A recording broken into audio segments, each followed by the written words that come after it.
Hello, I'm David Wood. I'm one of the systems professors, and I'm here to walk you through a transaction in the Systems Understanding Aid.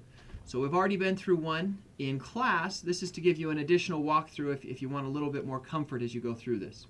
So to do this, I'm going to rotate the camera down so we can see the documents together.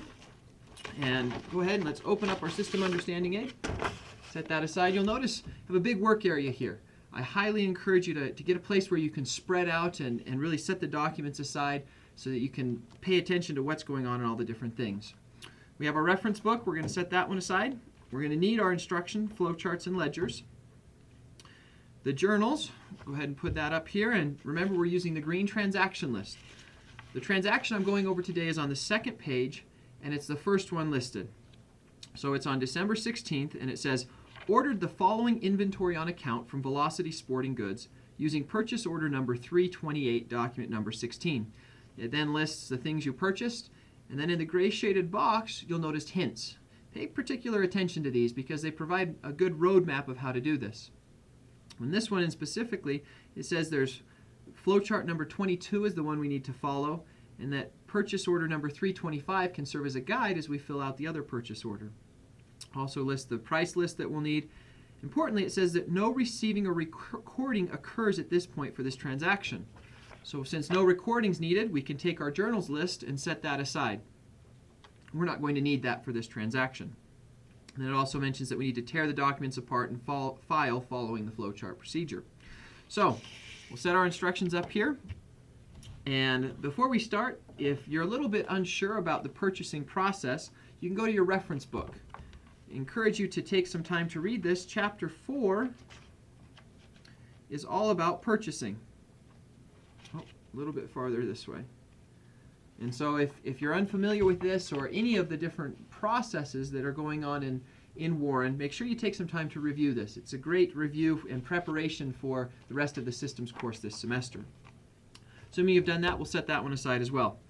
Now, going into the documents, we need to go to document 16. So, carefully going through here, you'll see that there's 3 documents numbered 16.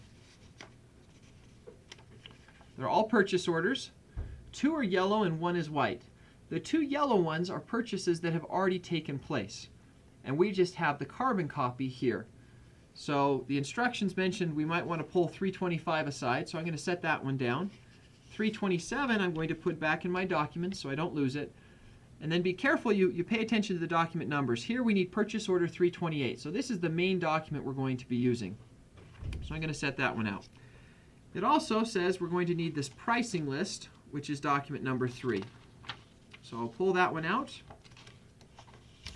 Move the document folders over so I don't get confused. And then I need to open up my flowcharts to page 22. This is the flowchart for how they record purchases on account and their process of going through. Now for this transaction, at this time I get to be Nancy. So I'm going to be following down in the flowcharts right over here. Somebody requested purchase, and so we're starting right here on the flowchart. As we go down, we're going to notice that we need to fill out a purchase order, and there'll be 2 copies of that. It has to be approved by Ray Kramer, the manager, and then we're going to take the purchase order and mail it to the vendor so they can ship to us, and then do some filing with the other one. So that's the basic process. Understanding that process, let's go look at our purchase order. Standard purchase order form lists who we are buying from, where they need to ship it, what we're buying, and then we need to make sure we have an approval. So following this, we go right into the problem, and it says we are purchasing from Velocity Sporting Goods. So you just take a minute to write down Velocity Sporting Goods. Record their address, which looks like 1285 Colgrove Avenue in Pierre, South Dakota, 57501. Now we need, where are they going to ship to? I think that's why we have this other one out. You'll notice over here is where we ship all of our items, or we receive them all. So we're just going to copy that and have it shipped to 1978 Michigan Avenue, Chicago, Illinois 60612. Now, you'll notice the next piece on our purchase order is this information about the shipping terms. So remember, the date is not the date today, it's the date as of this case. And in the green sheet, it said that this happened on December 16th of 2009. So we'll go ahead and put 12/16/2009. It's going to be shipped probably as soon as they receive it, so we'll just leave that blank. They understand when they want to ship it. We're shipping it via Interstate Motor Freight. Interstate, so write that in. Motor Freight, if you can fit it in there. COD, that means cash on delivery terms. And the problem doesn't say anything about cash on delivery. We don't normally require, the people we purchase from don't require cash on delivery, so we're just going to write none in there. The problem does say the freight terms are collect, meaning that Waren, or us, is going to have to pay this. So we'll write collect in there. We're going to have to pay the freight charges. Now, there were no allowances or special allowances, so we'll go ahead and fill that out as none on there. Now, we filled out who we're purchasing from, where they're supposed to ship it to. We need to put in the items. For this, make sure we get our documents, price lists. And it said that we ordered 120 units of the basketball pole pad. So if we go under the basketball items partway down, you'll see that the product number is BB019. Write in that it's the basketball pole pad. And each one costs $94. Make sure you get the cost there and you don't list the selling price, because we don't want to have to overpay for these items. Next item is a basketball bag. We need 50 of those. If you look down the list, basketball bag, where do we find that? It is BB538.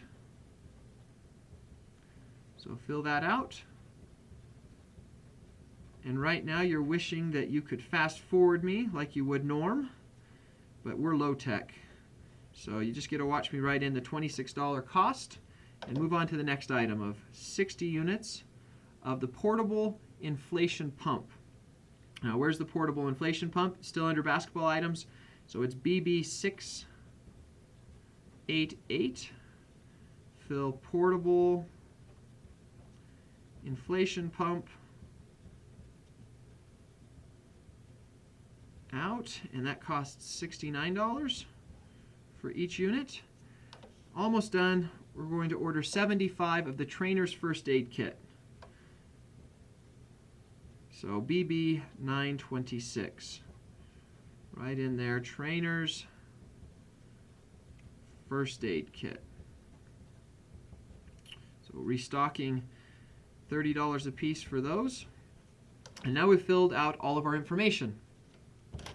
So just a shot there. Your handwriting's probably better than mine, but just make sure it's all filled out. Be careful when you're filling this out. As we go through and grade this, we have to make sure and to see that you filled it out correctly. So we will check to make sure that you're accurate and you fill things out correctly, so please take care when you do that. If we go back to our flow chart, you'll notice that Nancy, or I, just filled out, we received an oral requisition, we prepared a pre-numbered purchase order, and there's two copies of that. There's the top and the bottom one. So the next thing we need to do is send the purchase over to our manager, Ray. This gets to be Ray. Hello, I'm Ray. And Ray is going to sign this.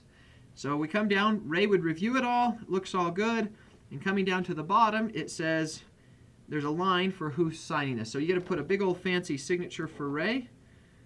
Come up with something creative. Make sure we can tell that it's Ray signing this.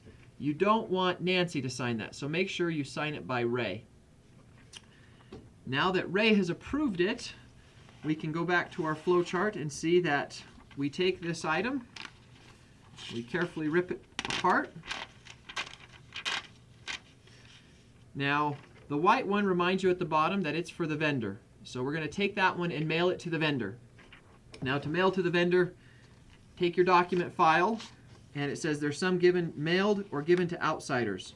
So I'm going to go ahead and file this, that we mailed it over to Velocity Sporting Goods, and that is now theirs. We'll never see that again. They'll keep that over there. Now we also have the second one that goes to accounting, it says down here. And if we look on our flow chart, the approved purchase order with the number 2 is VTC, meaning it's filed by vendor, temporary, and chronologically. So we come over here, we look through our tabs, and sure enough, we have a temporary file, and we're going to put that in the temporary file.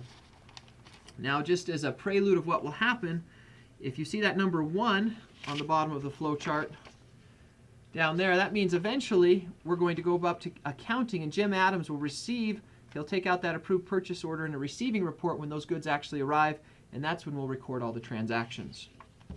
So we just review back. We completed everything on there. We didn't record anything because nothing has been purchased or goods, nothing has been paid. We filed everything according to the flow charts, and so that is how you record the second transaction. Now you've seen 2 examples, and we wish you much luck as you finish the rest of the Waren case and as we study together in accounting information systems. Thank you.